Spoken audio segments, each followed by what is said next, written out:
Okay, so in terms of awareness for the week, we have the Chariot and we have the Four of Swords. So the Chariot is about moving quickly. You are hurtling down the path toward your goals, the things that you want to achieve, the things that you want to do. Maybe you have small goals that you're working on for the week. Maybe you have a 6-month plan. Whatever it may be, you are driving this chariot. You are controlling this black and white horse. And sometimes this black and white horse can be the things that pull us in different directions. It could be navigating the light and dark forces that we face. And she has the reins in her hand. It's about control. It's about mastery. And most importantly, it's about your will. Use your will and your ambition and your drive to continue along your path to success. The Chariot goes to success, that you will be successful. Doesn't mean it's going to be easy. Doesn't mean that you may not get off path, but you're going to have what it takes to be able to get back to the right path and to be able to cross that line, the finish line for success. This type of journey is going to help build your confidence. It's going to make you feel like a leader. People may notice and witness your drive and your passion. For some of you, a literal meaning could be travel in your car. Looking for a new chariot, perhaps at the end of the year. Maybe there's a great deal on cars. But this is very much moving forward, pace picking up. But you're in charge. You hold the reins. So your mastery is going to lead to success. So interesting with the Four of Swords. This takes a keen attention, watching, being ready, reflexes. And sometimes that's a lot of energy. We need to take a step back, that this may be tiring. This card, the Four of Swords, is saying you need to take a moment, maybe create a little space, a little solitude so that you can restore, rejuvenate, recover, re-energize yourself so that you can carry on.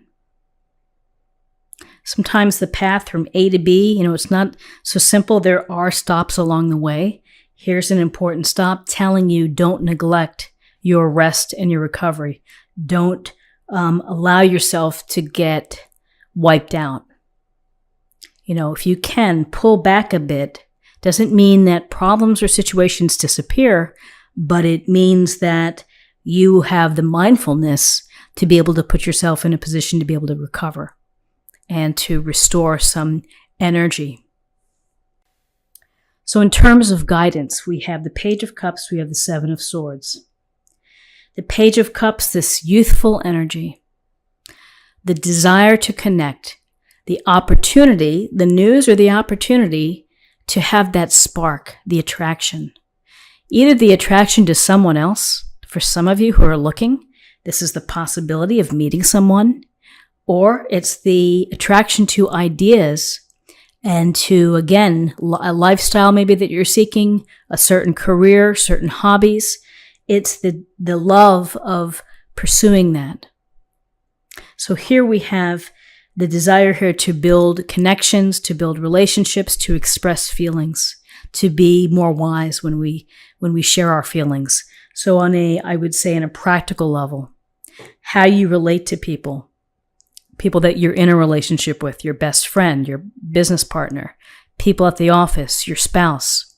Focus this week on how you tell them that you care for them, how you express your feelings.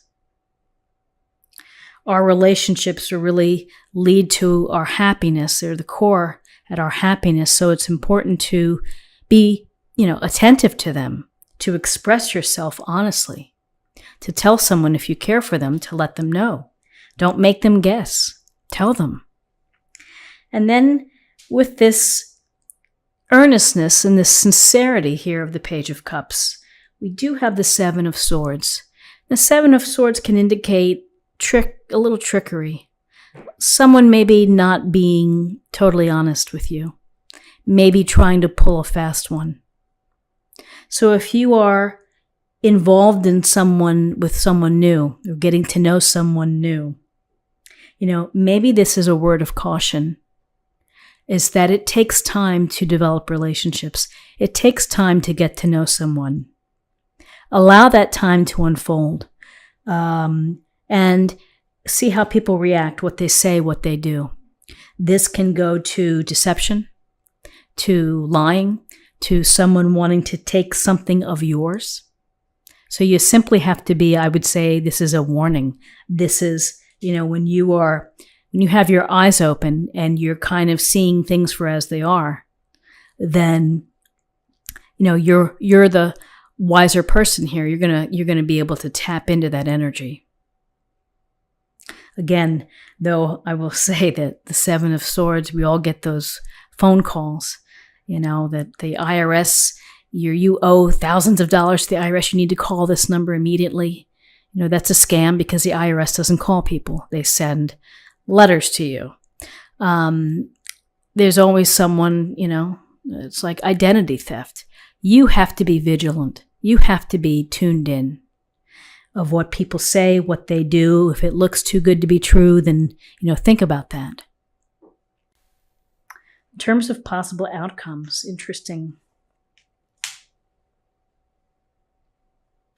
Possible outcomes, we have the Two of Swords and we have the King of Wands. So the Two of Swords is, when we have twos in a reading, twos are about decisions. And this cross swords here of this woman, you could imagine that maybe she's at a crossroads or maybe she's at a stalemate, that she can't make the decision.